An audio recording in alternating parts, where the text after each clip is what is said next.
ముందు మాట రాయమని జనానికి అప్పయ్యైతే కవిత్వాన్ని కూర్చే రాదు నా దగ్గర లేవు అన్నాడు.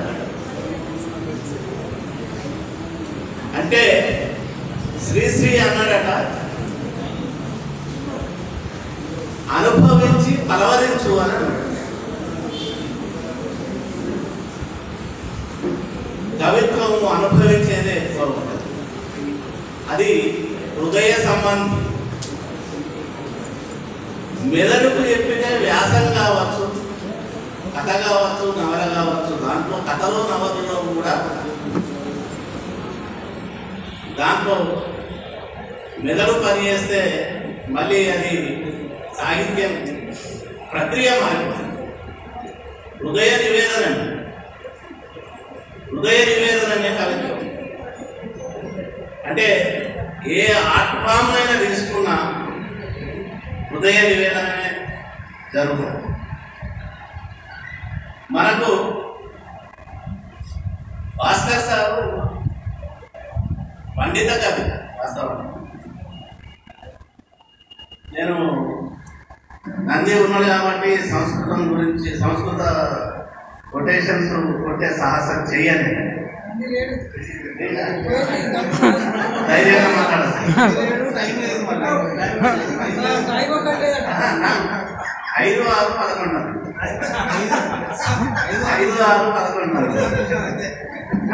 11 ఎన్నైతే చూస్తున్నాం. అయితే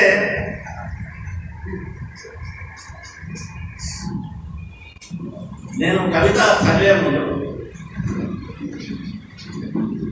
భాస్కర్ సార్ది ఒక విలక్షణమైన మెథడ్. అది ఒక లాజిక్, ఒక సీక్వెన్స్, ఇవి ఆ మెథడ్. ఒక రేషనల్ లాజిక్, రేషనాలిటీ, సీక్వెన్స్, ఈ 4 అంశాలు ఉన్న మెదడు, ఆ మెదడుకు ఏ సబ్జెక్టు ఇచ్చినా కానీ దాని లోతుల్లోకి పోయి దాని అంతు చూసే శక్తి యుక్తూ ఉంటాయి ఆ మెదడు. అట్లాంటి మేధో సంపత్తి ఉన్నవాడు భాస్కర్ సార్. కవిత్వం విషయానికి వస్తే ఆధునిక కవిత్వం లోపల ఇప్పుడు ఆధునికులు రాస్తున్న కవిత్వం లోపల భావుకత ఎక్కువ ఉంటుంది. కానీ వచన కవిత్వం తొలినాళ్ళలో రాసినప్పుడు సంప్రదాయ కవిత్వానికి సంబంధించిన లక్షణాలన్నీ దీంట్లో చోటు చేసుకుంది. సరే, ఉపమాలు, రూపకాలు, ప్రేక్షలు ఎట్లా ఉంటాయి.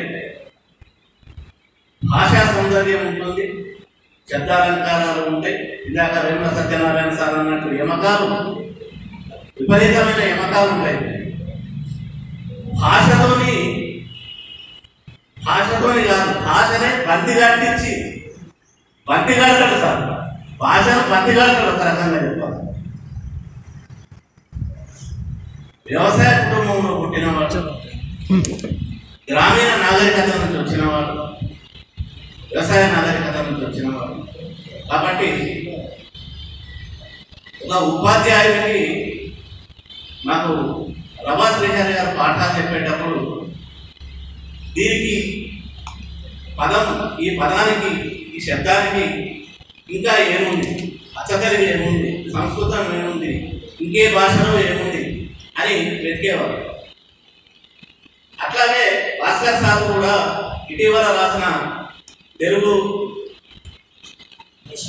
దేశీయ పదాలు, తమిళ పదాలు, సంస్కృత పదాలు, రకరకాల క్రియాపదాలు ఇవన్నీ రాసినప్పుడు అట్లాగే రాసిన. ఇంకొకటి ఏంటంటే సారు ప్రాథమికంగా ఆయన సైన్స్ టీచర్. కవిత్వంలో కూడా సైన్స్ ఉంటుంది. ఇప్పుడు చదువుపోయే కవితలో కూడా సైన్స్ ఉంటుంది. ఆయన భాషా వ్యాసాలలో కూడా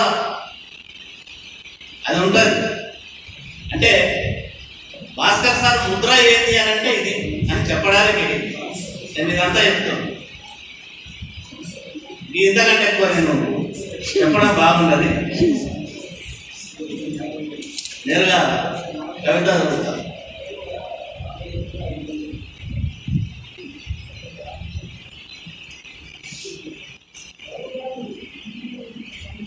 సుధాముఖ.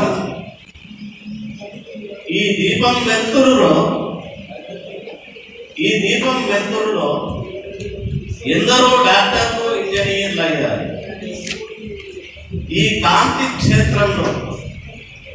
క్షేత్రము అయస్కాంత క్షేత్రం. ఈ కాంతి క్షేత్రంలో మరెందరో ఉద్యోగులు, ఉపాధ్యాయులు తయారయ్యారు. దీని రంగు తెలుపు, దీని కాంతి తెలుపు. ఆయు ప్రమాణం కాస్త అటో ఇటో 60 నిమిషాలు ఒక పీరియడ్. ఇదొక దండి అయస్కాంతం. దండి గొప్ప అయస్కాంతం, ఆకర్షణ శక్తి. దండాయస్కాంతం అని ఒకటి ఉంటుంది. దండాయస్కాంతము దాన్ని దండి అయస్కాంతంగా దాన్ని ఉపమించడం జరిగింది. దీన్ని వేళ్ళ మధ్య వేలాడదీయనక్కరలేదు. కొంచెం అదిమి పడితే చాలు. విద్యార్థులకు ఉత్తర దక్షిణాలే కాదు, సమస్త దిక్కుల్ని నిర్దేశించగల పుత్రాన్ని. తరగతి గదికి వెళ్ళే ఉపాధ్యాయులకు ఊపిరి గురిక, ఉపన్యాసకులకు అది ఉదకరం. నల్లని బోటు ఆకాశంలో అలవోకగా అక్షరాల్ని కురిపిస్తూ అలవోకగా ఈ శబ్ద సౌందర్యం అనేది అద్భుతంగా భాస్కర్ సార్ కవిత్వంలో ఉంటుంది. హాయిగా చల్లగా తెల్లగా సాగిపోయే ఓ మేఘశ.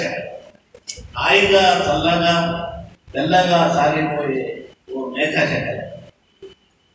జ్ఞాన మానస సరోవరంలో తేలియాడే రాజహంస.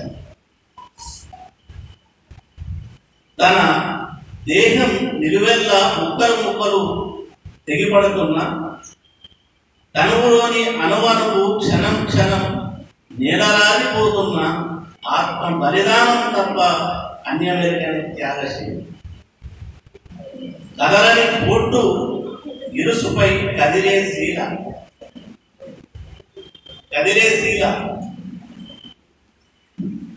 ఇది వ్యవసాయ నాగరికత నుంచి వచ్చింది. బండికి ఇరుసు ఉంటుంది, శీల ఉంటుంది. కదిలే శీల. ఇది గురువు గారి వేళ్ల మధ్య కాలిపోతున్న సిగరెట్టులా కాదు, కొవ్వొత్తిలా కరిగిపోతూ, మంచు ముక్కలా అరిగిపోతూ ఫిలమెంటులా వెలిగిపోతూ శుద్ధ ముద్దుల్ని కూడా తెచ్చిదిద్దే పరిశుద్ధమైన శుద్ధము. ఈ అంత్యప్రాసలు కూడా అద్భుతంగా ఆరిపోతూ, వెలిగిపోతూ, కరిగిపోతూ ఇట్లా అంత్యప్రాసలు కూడా అద్భుతంగా. అంటే వాస్తవానికి నేను గానిగద్దు జీవితంలో ఉండి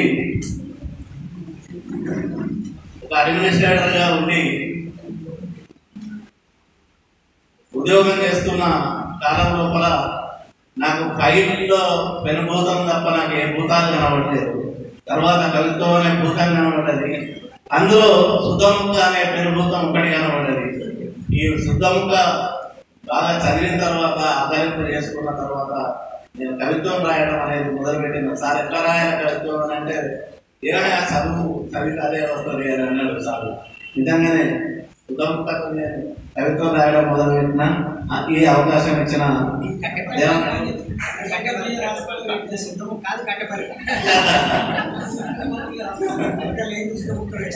ఈ అవకాశం ఇచ్చిన అధ్యక్షుల వారికి అలాగే